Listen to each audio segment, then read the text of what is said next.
Bismillahirrahmanirrahim. Assalamualaikum warahmatullahi wabarakatuh. Halo semuanya, pada kesempatan kali ini kami akan mempresentasikan hasil analisis dan resensi kritis terhadap 5 artikel atau jurnal yang membahas tentang teori belajar dalam pendidikan.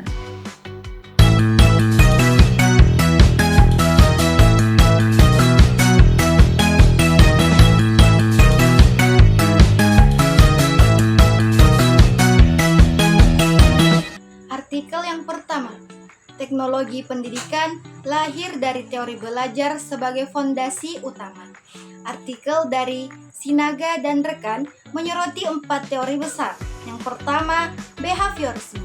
Nah, behaviorisme menekankan stimulus respon, terlihat pada kuis interaktif dan gamifikasi. Yang kedua, kognitivisme, fokus pada proses mental, seperti memahami dan mengingat, misalnya lewat mind map atau stimulus. Yang ketiga, humanisme. Humanisme menempatkan guru sebagai fasilitator untuk membantu siswa berkembang dan aktualisasi diri. Dan keempat, konstruktivisme yang mendorong siswa aktif membangun pengetahuan melalui project based learning atau virtual lab. Jadi kesimpulannya, teori belajar ini membuat teknologi pendidikan lebih relevan, interaktif, dan bermanfaat. Artikel kedua oleh Afkarina dan Hazawawi membahas teori yang sama, tetapi lebih menekankan pada praktik di kelas.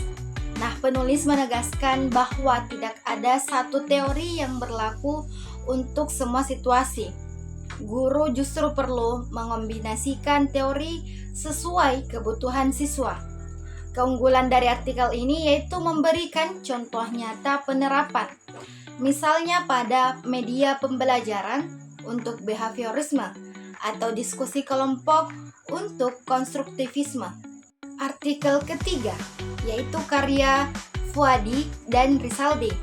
Artikel ini membahas relevansi teori belajar dalam penyusunan kurikulum nasional dengan menyoroti peran behaviorisme dalam tujuan pembelajaran terukur, konstruktivisme dalam pembelajaran aktif berbasis pengalaman, dan humanisme dalam penguatan karakter dan pengembangan potensi individu.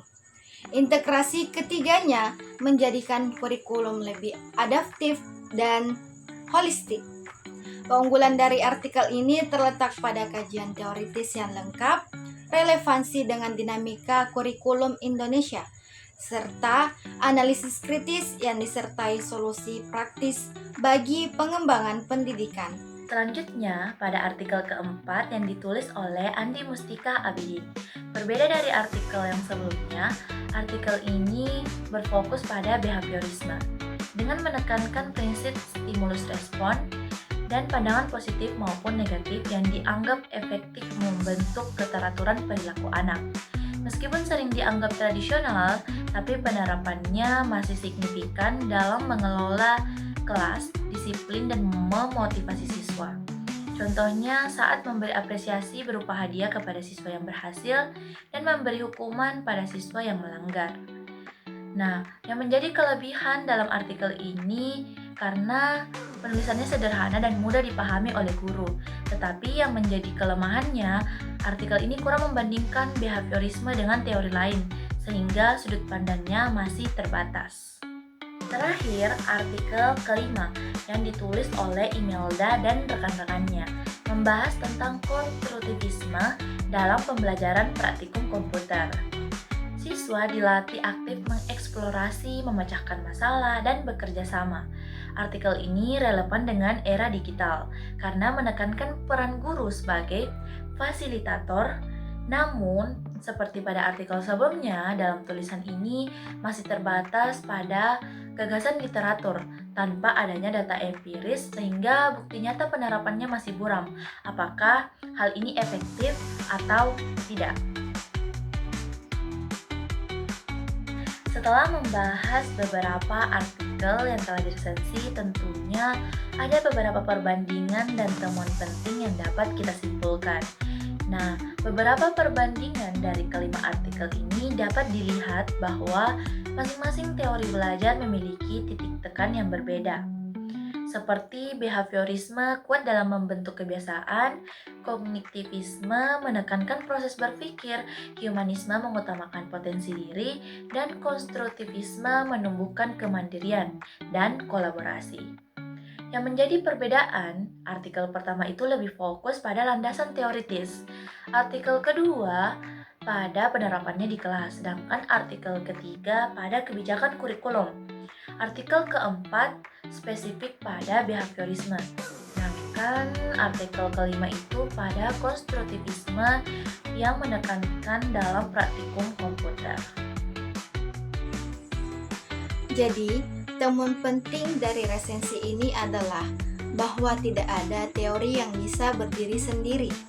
Pendidikan yang efektif justru lahir dari integrasi berbagai teori sesuai dengan konteks, baik di level teknologi, kurikulum, maupun praktik pembelajaran di kelas.